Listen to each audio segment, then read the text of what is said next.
What's up, gamers? Brent here. Today, we will be taking a look at the dungeons I consider to be the top 5 in MineZ. These are all my opinion, keep that in mind. Make sure to watch to the end because you are not going to believe which one I have at number 1. Let's get into the video. MineZ of the 10th is an honorable mention simply due to the Lone Sword. That's all it took to make the list. If you watched my advanced guide to MineZ, and you will know why I love this dungeon so much. MineZ of the 10th is a super simple puzzle style dungeon where the objective is to navigate a maze in search of the loot room. The threat for zombies here is moderate and can be completed with early game gear. Be sure to bring plenty of food, however, as there is a lot of running required depending on the maze spawn that you receive. Now, let's get into the number dungeons. Coming in at number 5 is the Bloodstained Abyss, because it can be a very challenging dungeon due to the tiered reward system, which creates a competitive challenge that I highly enjoy. Filled with lava, puzzles, and parkour, the goal is to complete this dungeon as quickly as possible to obtain the best loot chests. There are 3 tiers of chests in the loot room, that being the high tier, mid tier, and low tier, with the loot getting worse as the tiers go down. Bloodstained Abyss is a soloable dungeon requiring mid to late game gear and either plenty of fire resistance potions or gold bells. Before attempting this dungeon, I highly recommend watching a guide to familiarize yourself with the best methods to beat this dungeon as quickly as possible. Overall, if you enjoy speedrunning a dungeon, then this is the perfect challenge for you, and the challenge of it is why I have placed this one at number 5. Coming in at spot number 4 is one of the few dungeons that has been around for quite some time, the Frostbane Catacombs.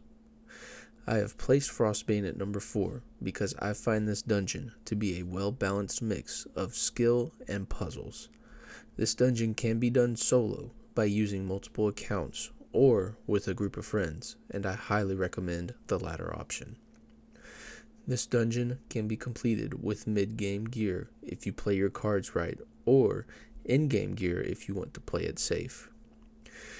Make sure to bring fire resistance potions and snowballs, as this dungeon is the dungeon of the fire god Agni, which means that lava, flames, and pigman are a common occurrence in this dungeon. Once completed, you will obtain rewards from the Agni legendary set, along with chests filled with iron armor, splash potions, and other goodies.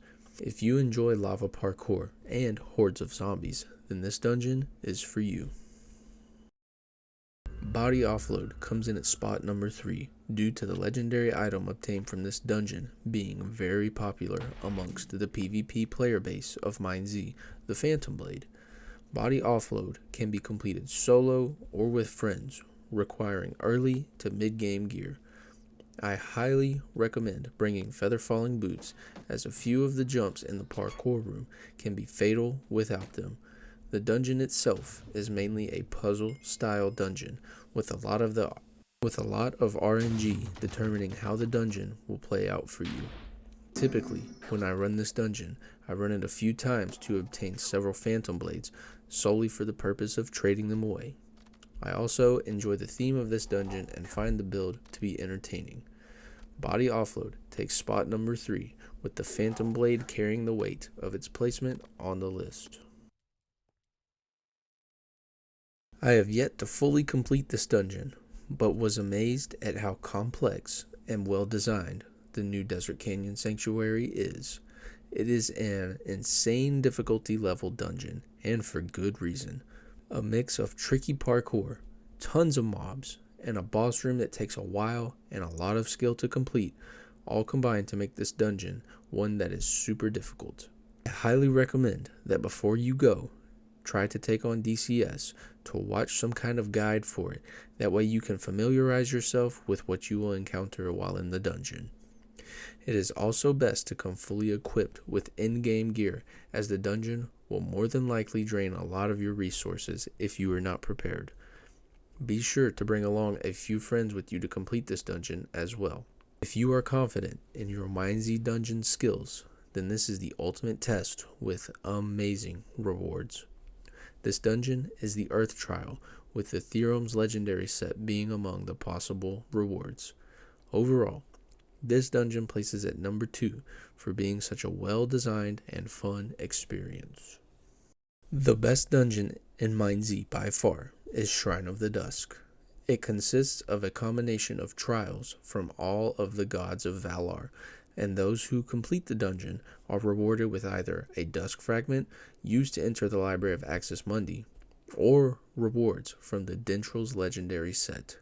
It is recommended to come equipped with in-the-game gear, along with the zombie head and 2 water bottles, although the dungeon can be completed with just 1 water bottle.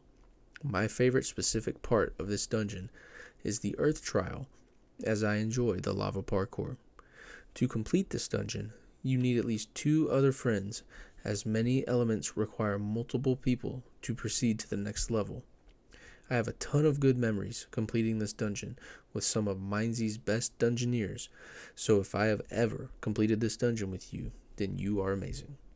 Overall, Shrine of the Dusk is the absolute best dungeon in MineZ, and you cannot convince me otherwise.